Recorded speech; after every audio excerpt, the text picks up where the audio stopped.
Me voici avec l'une de mes élèves, Sophie. Merci d'être venue faire cette petite interview avec moi. Et j'aimerais qu'on parle un peu de ton parcours atypique de violoniste. Tout d'abord, je tiens à te remercier de m'avoir proposé. Oui. Je suis très contente.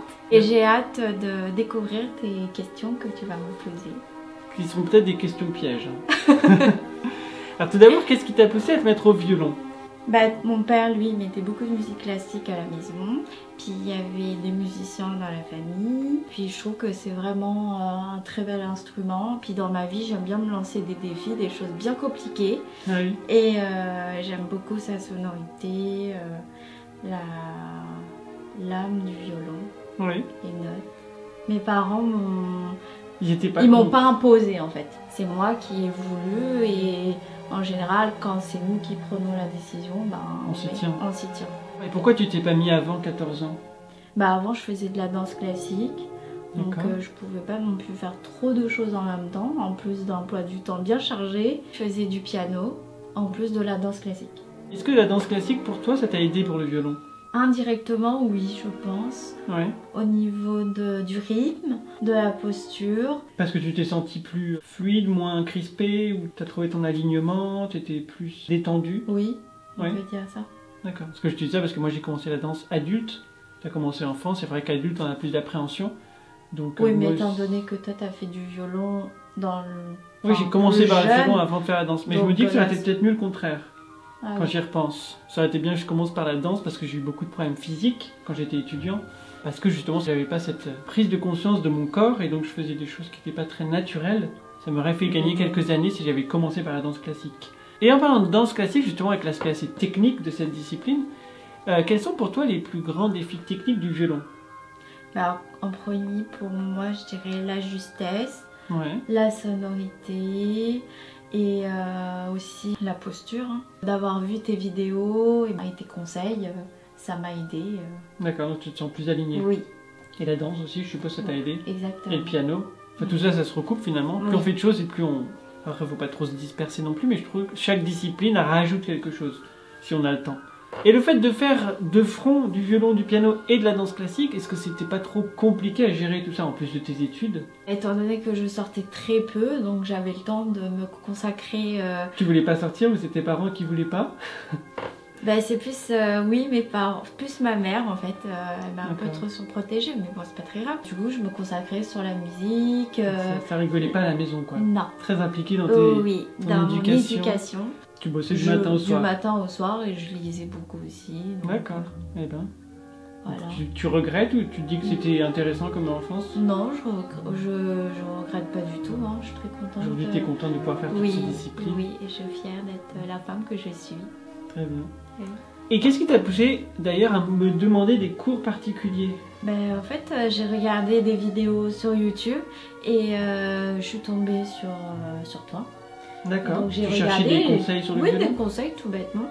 Et je trouvais ça vraiment très pédagogue, très explicite. Hein. Et du coup, je me suis abonnée et j'ai dit je vais envoyer un mail à toi. D'accord. Et puis ça s'est fait. T'es allé chercher dans le descriptif, donc on a trouvé le mail. D'accord. Voilà. Et donc on s'est échangé et puis j'ai voulu prendre des cours avec toi. Ce que j'aimais bien aussi chez toi, c'est des choses très complexes, t'arrivais à rendre plus facile. Expliquer et tu t'adaptais en fait. D'accord. Mais t'avais un prof à l'époque ou Oui, j'en avais un. D'accord. Donc en parallèle, tu voulais prendre des cours. D'accord. Voilà. Il y a plusieurs personnes comme ça qui m'ont contacté, qui étaient au conservatoire et qui avaient envie d'avoir des conseils en plus. Quels sont les violonistes qui t'inspirent justement? J'aime beaucoup David Oistrakh pour sa posture. Et j'aime aussi découvrir de jeunes talents que je trouve il y en a qui sont vraiment incroyables. Ouais. Et c'est vrai que ce qu'ils savent faire à un si jeune âge, parfois c'est assez impressionnant. Est-ce qu'il y a une pièce de violon que tu aimes en particulier? Oui, le concerto de Tchaïkovski que j'adore en fait. Et que je suis en train d'apprendre avec toi. Oui, c'est vrai, en plus c'est celui qu'on est en train de travailler. Oui. En général, ma pièce préférée, c'est celle que je joue en ce moment. D'accord. Oui. Donc dès que tu changes de répertoire, tu changes de pièce préférée. Exactement. C'est bon signe parce que c'est vrai que des fois, on travaille tellement une pièce en profondeur qu'on finit par s'en lasser. En tout cas, c'était mon cas avant. J'étais vraiment attiré par une pièce et dès que je la jouais, je m'en lassais un petit peu. Mais c'est plus le cas. Peut-être parce que j'ai changé d'approche, c'est ce que j'essaie d'enseigner justement. Et donc le fait de voir les choses non pas de façon rabâchée, mais plus dans la profondeur, finalement on se rend compte que c'est un peu comme quand on relit un livre plusieurs fois. Si c'est un bon livre, plus on le lira et plus on aura un attrait parce qu'on verra des nouvelles choses. C'est un bon signe en général, c'est qu'on progresse. Quand on se lasse des pièces, c'est qu'on stagne. Et on a déjà eu plusieurs cours ensemble, qu'est-ce que tu en as retiré justement?